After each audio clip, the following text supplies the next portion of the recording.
Ça c'est mon arme, hein, le bathyscope, qui va me permettre de regarder sous l'eau et donc d'espérer voir une naïade. Pour moi, les moules, c'était surtout ça. Mais en fait, j'ai appris récemment qu'il existe aussi des moules d'eau douce qu'on appelle les naïades et qu'on peut trouver dans plusieurs rivières de France et d'Europe. Ce sont des sortes de mini-stations d'épuration très précieuses mais aussi très menacées, vous allez voir. Aujourd'hui pour Brut, j'ai enfilé mes waders avec l'hydrobiologiste Rémi Bourru pour partir à la recherche d'une espèce animale qui est en train de disparaître dans la plus grande indifférence. Hop, attention, c'est profond. Ces moules, elles étaient auparavant très abondantes, à tel point que selon Rémi Bourru, la reine de France Marie de Médicis aurait commandé une robe avec des milliers de magnifiques perles façonnées par certaines de ces moules. Certaines font à peine la taille d'une amande et sont très légères, mais d'autres dépassent la taille de la main et pèsent plus de 1 kg. Alors, en quoi ces moules méconnues sont essentielles pour nos rivières? Pourquoi sont-elles autant menacées? On vous explique. Les moules d'eau douce, hein, les mulettes, les naïades, elles disparaissent dans l'indifférence, voire même l'oubli général, parce que je pense qu'elles font face à une certaine lacune de capital sympathie. Il y a peu de gens qui ont pensé à faire des peluches à l'effigie d'une moule d'eau douce ou s'en servir comme un logo d'association pour défendre la nature. Et donc, pour certaines espèces en France en tout cas, on estime qu'on a environ 50 ans pour la sauver. Et en fait, si on n'arrive pas à enrayer ce processus, elles vont disparaître. Elles vont disparaître à l'échelle de la planète, alors que c'est des espèces qui sont avec nous depuis 200 millions d'années. Et on est peut-être la dernière génération à les voir vivantes. Normalement, le spot qui est intéressant, il est là-bas. Il y a des fois, en fait, elles sortent leurs pieds et puis elles vont bouger, elles vont aller à un autre endroit parce que ça leur plaît plus. Et puis il y a des fois où elles décident de toutes s'enfouir. Et donc à ce moment-là, eh ben, elles sont beaucoup plus difficilement visibles. Ah ah, j'en vois une. Regarde, elle est là. Elle sent quand je la prends là, elle essaye de s'enfouir avec son pied. Hop là. La mulette méridionale. Je vais la nettoyer un petit peu. Alors celle-là, elle est inscrite sur la liste rouge des espèces menacées. Alors une moule, si je te fais un peu un schéma, donc c'est un bivalve. Donc il y a 2 valves, 1 et 2. Elle a un pied qu'elle va utiliser pour bouger ou pour s'enfouir. Et côté surface, elle a 2 siphons. Un siphon inhalant qu'elle va utiliser pour aspirer l'eau de la rivière. Et de l'autre côté, elle va recracher l'eau qui est filtrée, purifiée de toutes les matières en suspension, les bactéries et compagnie. Une moule, en fait, elle va passer sa vie, sa journée à filtrer. Donc c'est une mini station d'épuration. Elle va en fait épurer gratuitement les rivières et ça va permettre au soleil en fait de pénétrer plus en profondeur dans l'eau, dans la colonne d'eau, et atteindre le sol de la rivière. En faisant ça, elle va permettre le développement des plantes. Et ces excréments sous forme de flocs, en fait, ils vont tomber sur le sol de la rivière et ils vont servir d'engrais aux plantes. Donc quand il y a une moule dans la rivière, l'eau est plus propre, l'eau est plus claire et les plantes qui sont à la base de la chaîne alimentaire vont s'en servir en fait pour se développer. Donc je vais la remettre dans son trou.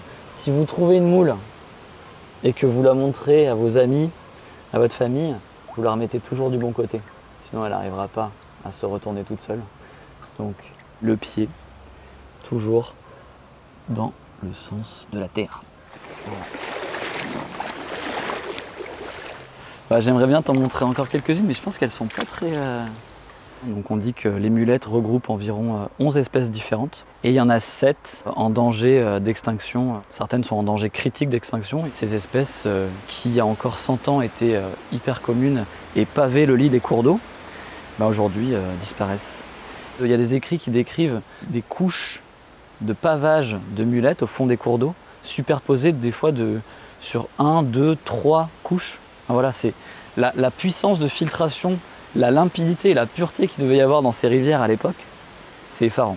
Et aujourd'hui, 100 ans après, les gens ont oublié en fait que ces espèces-là qui étaient aussi communes qu'un canard quand on se baladait au bord d'un cours d'eau, on a oublié qu'elles existaient, quoi.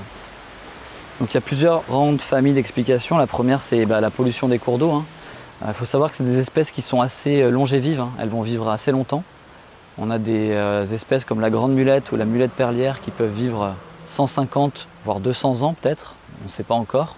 En tout cas, elles peuvent vivre plusieurs décennies voire siècles. Et en fait, quand tu vis aussi longtemps et que tu passes ta journée à filtrer, tu bioaccumules les polluants.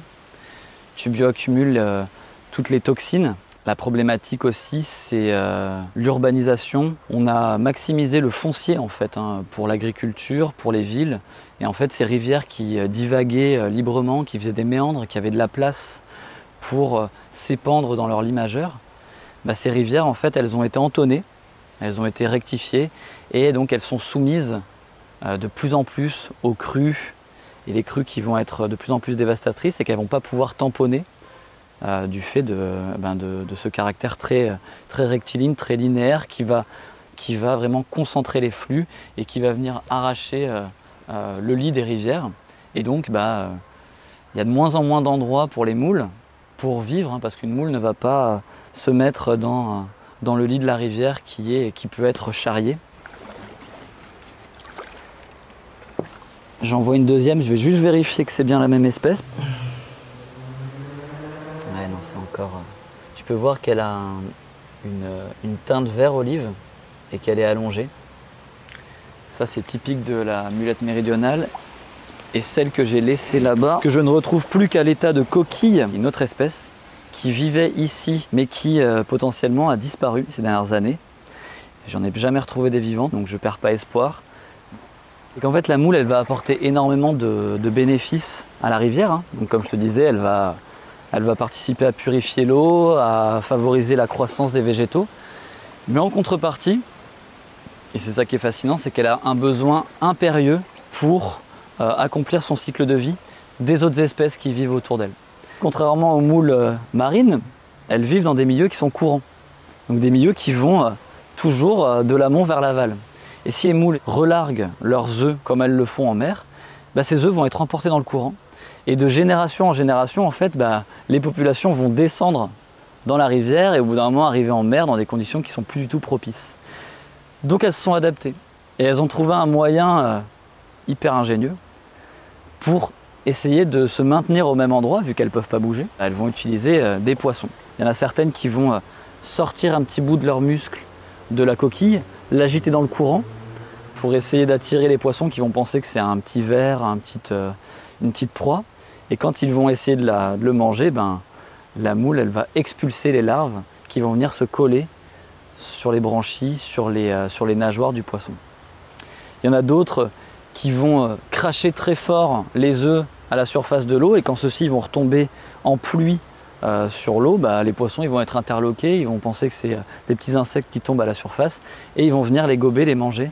Et pareil, là les larves vont venir se coller sur les branchies. Et donc les poissons, ils vont faire leur vie et ils vont semer les moules dans les rivières. C'est une image assez cool.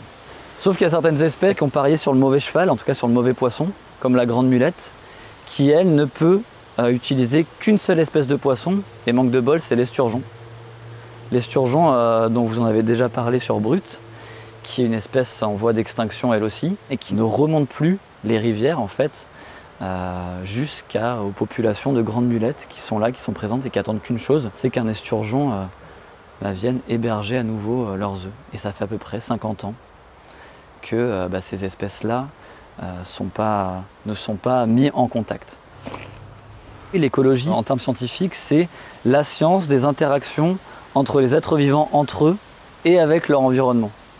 Et là, clairement, quand on parle de moules d'eau douce, c'est typiquement cette interdépendance qui est interrogée.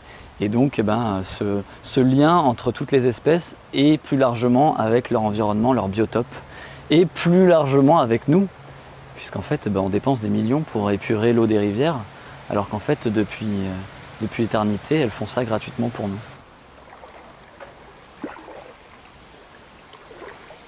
Il n'y a rien qui ressemble plus à une moule d'eau douce qu'une autre moule d'eau douce. Donc des fois, on a des doutes concernant la détermination de l'espèce, sachant qu'il y a des espèces qui sont plus ou moins menacées. Et donc des fois, c'est plus facile de prendre des photos pour pouvoir déterminer l'espèce. Alors...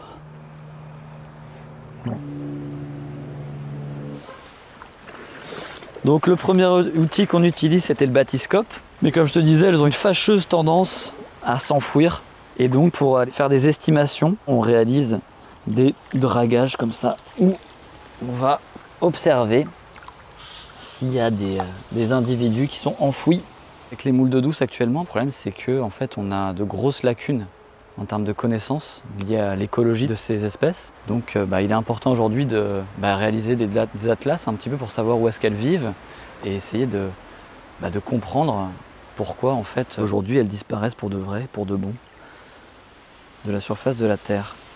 Il y a des écrits historiques qui décrivent des métiers qui ont disparu actuellement, sur la Gironde, sur la Charente par exemple, où des gens chargés par pelletées entières des barges de moules d'eau douce et les envoyaient vers Bordeaux ou vers les grandes villes.